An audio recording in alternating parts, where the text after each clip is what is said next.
नमस्कार. दिनांक 22 फेब्रुवारी. कथेचं शीर्षक आहे आमचे घर निराळे आहे. हम किसी के ताबेदार नाही असे उत्तर देऊन महाराज चालता चालता गुप्त झाले. इकडे चिंतोपंत कलेक्टरला भेटून घोडा दौडवीत परत येऊन पाहतात तो महाराज नाहीत. गड्याने जे घडले ते सांगितले. त्याच्यावर रागवण्यात अर्थ नव्हता. गड्याला घेऊन टोळ अक्कलकोटाजवळ आले तेव्हा खंडोबाच्या देवळाच्या कट्ट्यावर बसलेले महाराज अवचितपणे दिसले. धावत जाऊन टोळांनी महाराजांचे पाय धरले, क्षमा याचना केली, आपल्या बरोबर घरी चलावे अशी विनवणी केली. पण महाराजांनी ते मान्य केले नाही. ते म्हणाले, आमचे घर निराळे आहे. हम किसी के ताबेदार नाही. हे ईश्वरी सूत्रच महाराजांनी प्रकट केले. ईश म्हणजे नियमन करणे, नियमन करणारा तो ईश्वर. ईश्वराच्या भयाने म्हणजे हुकुमतीखाली सूर्य, चंद्र, अग्नी, वरुण, यम इत्यादी देवता आपापली कामे चोखपणे पार पाडत असतात. त्यांचे वर्चस्व यच्च यावत ब्रह्मांडावर असते. अशा ईश्वराचे सगुण रूप म्हणजे महाराज. ते कोणाच्या अधीन होऊन राहतील हे शक्यच नव्हते. चिंतोपंतांना नोकराने जे घडले तेच सांगितले. त्याच्यावर रागवण्यात अर्थ नव्हता. आपलेच चुकले हे चिंतोपंतांना जाणवले. या देवाला डावलून जाण्या इतके महत्व कलेक्टरला देण्याची आगळीक आपण केलीच कशी याची खंत त्यांच्या मनाला जाळू लागली. देवावरच्या प्रेमापेक्षा प्रपंच व्यवहारावर आपण जास्त प्रेम करतो याची जाणीव त्यांना झाली. आपणच निष्ठेत कमी पडलो आणि हाती आलेला देव दवडला. किती दुर्दैवी आपण, असे त्यांना राहून राहून वाटू लागले. पण आता वाईट वाटून घेण्यात अर्थ नव्हता. मनुष्य जन्माला येण्याचे खरे कारण आपली पाळेमुळे शोधून काढणे हे असते. तसे करताना या जीवनाच्या प्रवाहाच्या उलट्या दिशेने म्हणजे उगमाकडे प्रवास करावा लागतो. हे जीवन नदीसारखे आहे, महापुरासारखे आहे.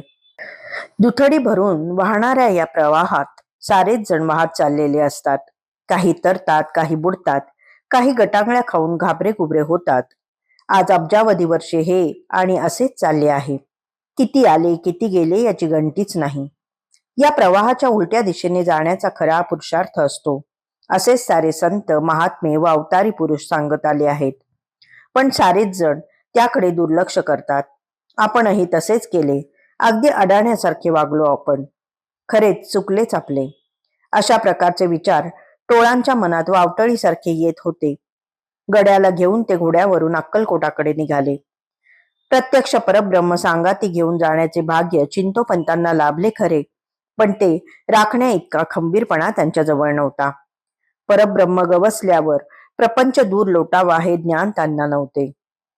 प्रपंच दूर लोटता येत नसेल तर निदान तटस्थ राहून अलिप्तपणाने कारणापुरताच करावा एवढाही पोच त्यांना नव्हता.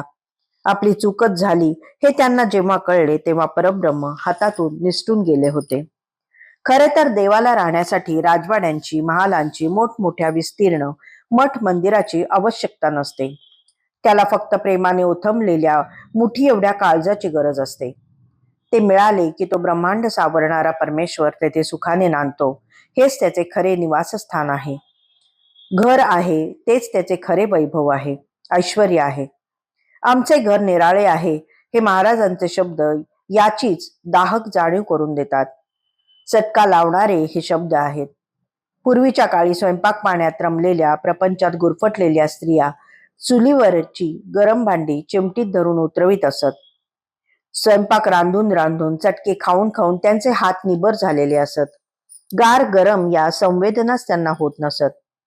प्रापंचिक माणसे चटके खाऊन खाऊन अशीच निबर झालेली असतात. साऱ्या संवेदनाच त्यांच्या नाहीशा झालेल्या असतात. त्यांना भानावर आणण्यासाठीच महाराज असे चटका देणारे शब्द उच्चारित असत.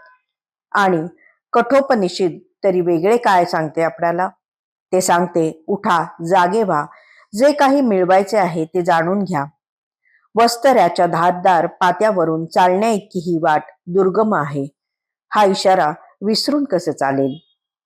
धन्यवाद.